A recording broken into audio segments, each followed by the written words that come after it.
Ang player ng Ginebra na makakapigil kay Anosike and Fajardo ng SMB. Mark Nonoy pumirma na. At planong gawin ng Ginebra sana sa overtime.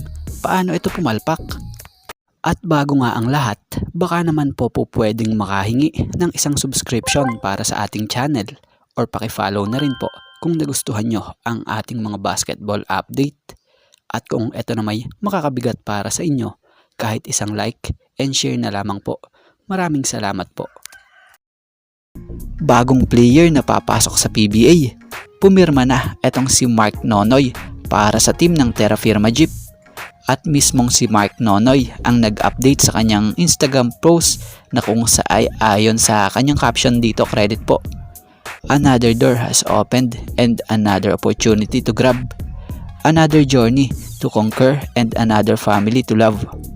Thank you UST family and thank you Lasallians. This is the fruit of your roots.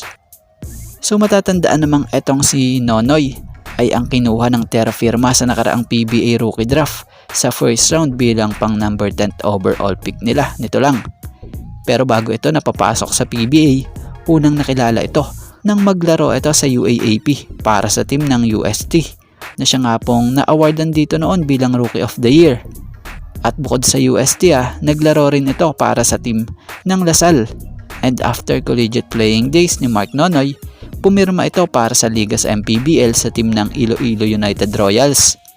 So bagamat na-drop sa PBA si Mark Nonoy, nito lang ay hindi pa nga rin ito nabigyan agad ng chance para matulungan ang Jeep sa PBA Governors Cup para sa Terra Firma. Dahil sa di ito nabigyan ng release papers waivers from his team na Iloilo United Royals. Pero ngayon ito na. It's time na ngayon. Hindi na siya hawak ng Iloilo etong si Nonoy. Kaya naman tuluyan na itong nakapirma ng kontrata para sa Terra Firma na kung sa ay 2-year contract ang pinirma nito sa Terra Firma. Game 2 semifinals ng 49th season ng PBA Governors Cup. Ginebra kontra SMB. Ito na yata ang isa sa napakagandang laban na natunghayan natin sa larong ito. Na kung sa ay grabe ang palitan ng mga big shots na parehas team talaga ang ayaw patalo hanggang dulo. Maging si Coach Tim na coach ng Barangay Ginebra, hindi na iwasang humanga sa pinakita ng Ginebra at SMB sa labanang ito. At ayon pa nga kay Coach Tim sa pahayag niya, credit po. Great game, both sides played well. We hit big shots, they hit bigger shots, and then we let Romeo get away in the overtime. We just didn't cover him well enough, and that's the story of the game. Dagdag pa nga ni Coach Tim, it was a great game, and that's the way it's supposed to be in the series. So we'll see what we can do in a game 3. So mukhang may magandang pinaplano na rito si Coach Tim na adjustment for Game 3 ng semifinals na to. Dahil sa last niya nga pong binanggit sa kanyang pahayag na so we'll see what we can do in Game 3.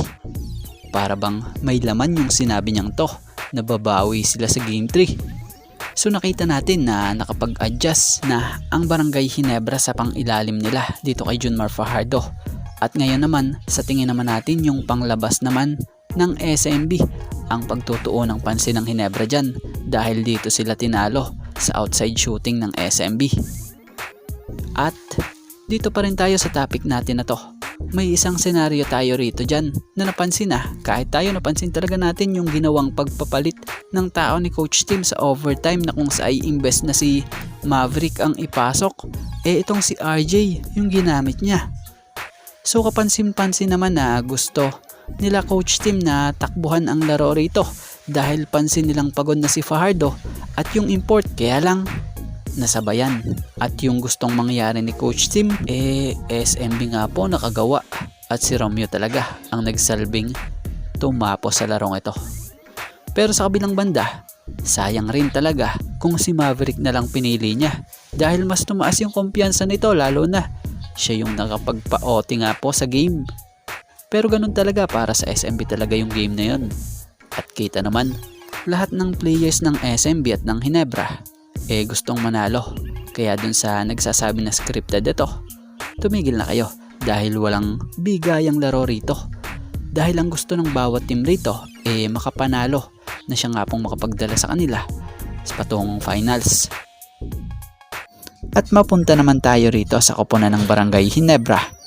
Napakagandang laban ang natunghayan natin sa Game 2 ng semifinals Ginebra kontra SMB matapos ang palitan ng mabibigat na shot sa dulo ng laban. Sa Game 2 ng semifinals nakabawi sa Ginebra ang SMB. Kita sa Ginebra na hirap bantayan rin nila talaga yung mga shooters or outside shooters na tong mga taga SMB. Bukod pa dyan, may malakas pa nga pong pang ilalim ang SMB gaya nila Junmar Fajardo at etong si EJ Anosike. Siguro dito nakakailanganin talaga ni Coach Tim na mag-adjust talaga sa Game 3 para mapatibay ang kanilang pang ilalim. So sa Game 3, siguro ito na yung time para gamitin ni Coach Tim Cone itong sinasabi niyang big man na malakas talaga at physical sa laro na player ng Ginebra na siya nga pong napakasipag sa practice nila na si Raymond Aguilar. Kung mapapansin nyo madami ang player na nawala na sa Ginebra pero si Raymond Aguilar nananatiling kabarangay. Bakit? Dahil napaka-importante ng role niya sa Ginebra. Siya lang naman ang nagpapalakas sa mga gaya nila Japet Aguilar. So sana mabigyan ng minuto si Raymond sa Game 3 semis dahil sanay na rin ito sa banggaan kay Junmar Fajardo. Una na dyan, hindi madaling itulak. Nakikipagkaldagan sa ilalim. May shooting din naman. Siguro eto na yung time para mabigyan ulit siya ng minuto. Tsak, may ambag yan lalo na sa depensa na po pwedeng ipangbantay kila Junmar Fajardo or dito sa mahilig kumaldag sa ilalim na import ng SMB. So kaya naman ano opinion nyo rito?